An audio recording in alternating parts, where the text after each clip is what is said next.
What's up YouTube? My name's Tommy and welcome to my home, and today we're talking about latency in Ableton Live.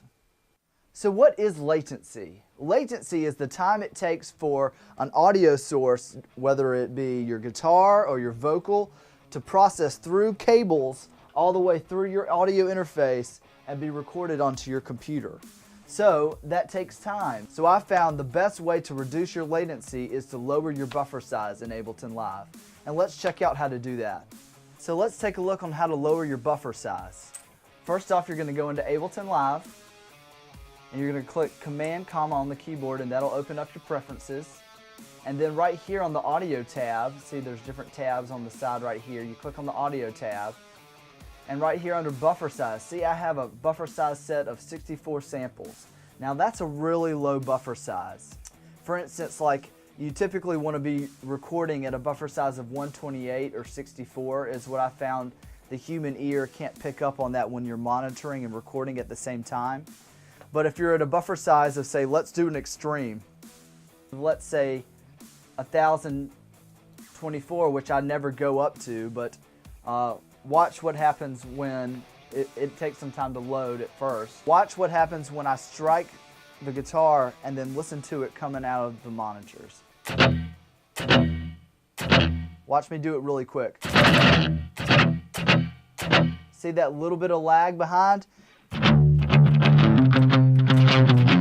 It feels like, have you ever had a dream where you've been running and you can't run fast enough, but you're trying to run as fast as you can, but you don't feel like your legs are moving? That's kind of how it feels. Is you strike a note, but the sound doesn't take place, and that's because the buffer size is so high that it creates a larger amount of latency because it's using less time to process the signal coming in. So typically people, if you're mixing or something like that, people usually do a buffer size of 512 or 256.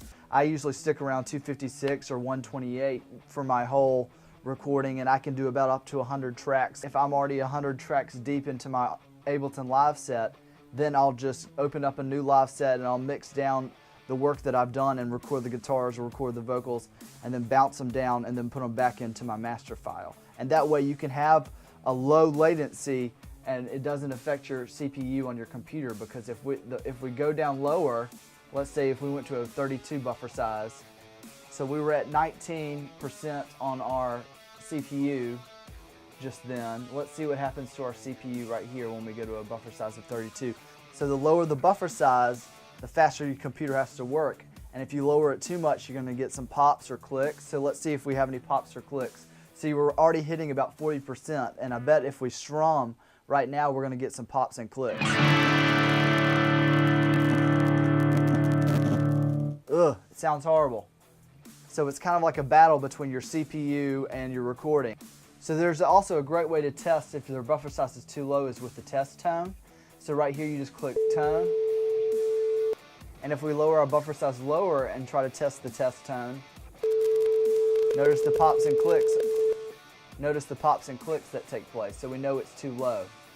So we're going to raise our buffer size to 64. It's what I found my computer can handle. Every computer is different depending on your processing speed. And what I found has helped the most in terms of my computer power has been my processor. I have an i7 processor in this MacBook, and I think that it works great. Anything higher than that would be awesome. It also has 16 gigs of RAM.